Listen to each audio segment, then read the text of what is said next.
Vous savez, parfois dans la vie, il y a des injustices, des choses qui ne sont pas reconnues parfois à leur juste valeur. Des dessinateurs pas assez reconnus, des youtubeurs pas assez reconnus, des chanteurs, des musiciens pas assez reconnus. Et dans le cas du sujet du jour, c'est une œuvre que je trouve pas assez mise en avant, enfin que je trouve trop sous-cotée pour l'impact que ça devrait avoir. Après ça reste que mon humble avis, mais en tout cas voilà. Et justement aujourd'hui on va traiter de cette œuvre qui s'appelle tout bonnement One Piece épisode A de Boichi. Alors du coup c'est une œuvre qui est sortie très récemment, enfin très récemment, entre guillemets, puisqu'elle est sortie le 1er février 2023. Et en fait, le hasard fait bien les choses, parce que j'étais même pas au courant que ça sortait, déjà de 1. Et aussi, j'étais tombé dessus vraiment par hasard en allant à mon libraire du coin, à mon libraire à côté de chez moi. C'est vraiment du pur hasard que je suis tombé dessus. Et quand j'ai vu la couverture, quand j'ai vu l'auteur et le dessinateur surtout, je me suis dit que je pouvais pas passer à côté de cette pépite,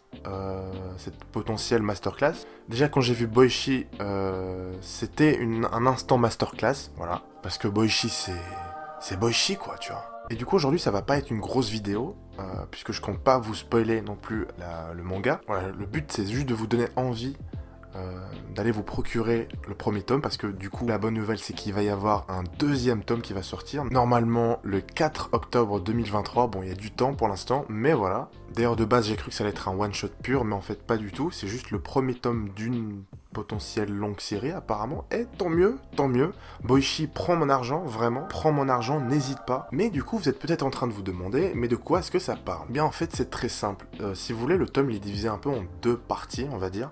La première partie, ça parle principalement des origines de l'équipage de Ace, donc des prémices, de comment ça s'est fait, les différentes rencontres et tout, notamment avec un personnage surtout au début. Donc je vais pas vous spoiler, mais voilà. Et c'est franchement très intéressant en vrai de vrai. Il y a des détails assez intéressants en vrai. Et du coup, la deuxième partie, c'est juste, je pense, un pur kiff du dessinateur, donc de Boichi, qui s'est juste décidé de refaire une scène dans One Piece, du coup, avec son style à lui. Et du coup, la scène, c'est une scène mythique, elle est assez connue, c'est la première rencontre entre Mihawk et Zoro, du coup. Du coup, je vous ai dit certes que c'était un pur kiff, mais il y a une rumeur qui dit que Eiichiro Oda aurait aimé voir donc Zoro dessiné par Boichi, et du coup, Boichi, en entendant cette rumeur-là, cette phrase-là, c'est tout simplement décidé de s'exécuter pour le sensei, tout simplement.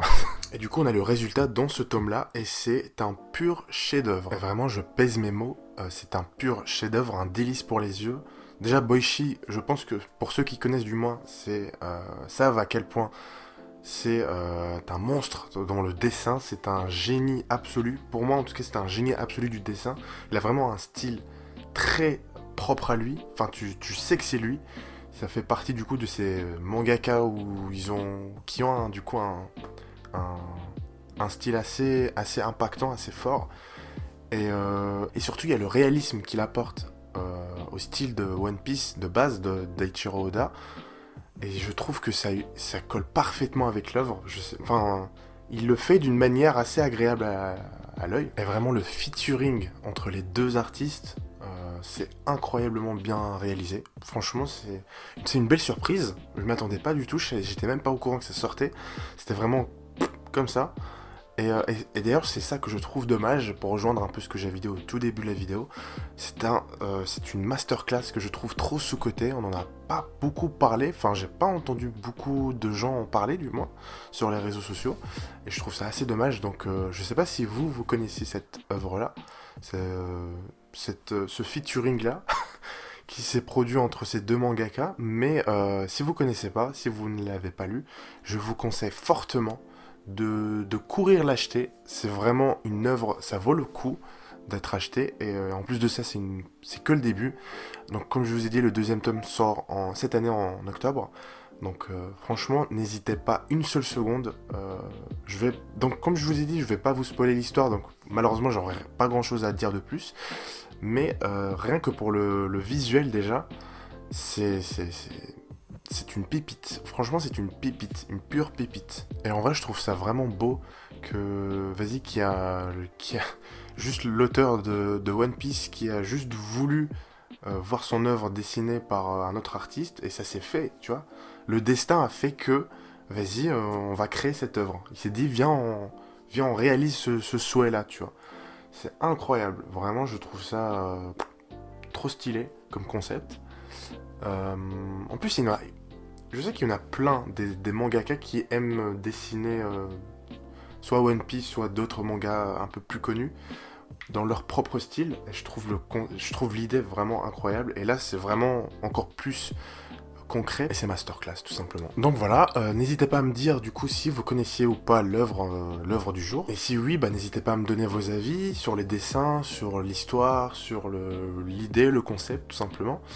Et je pense que je vais faire prochainement une série. Soit je vais lui donner un nom ou pas, je sais pas.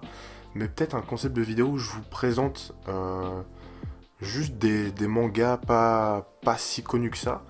Enfin, des trucs soit qui sont sortis régulièrement, ou soit qui n'ont pas eu le succès qu'ils méritaient. Qui ne sont pas forcément connus. Et voilà, ça fera en gros office de... Vas-y, si tu sais pas quoi lire, si tu sais pas quoi acheter comme manga, bah vas-y, tu vas sur la chaîne de Moonkid et tu sauras quoi acheter du coup. Donc voilà, donc je vais voir quelques petites pépites, il y en a plein, c'est ça qui est bien. Donc voilà. En tout cas, voilà, merci beaucoup d'être resté jusqu'à la fin de cette vidéo. Et si vous avez aimé, n'hésitez pas à mettre un petit commentaire, un petit like, un petit abonnement. N'hésitez pas à activer la cloche, à partager la vidéo si vous avez apprécié tout simplement. Et sur ce, je vous dis à la prochaine pour de nouvelles aventures. C'était Kid. Peace.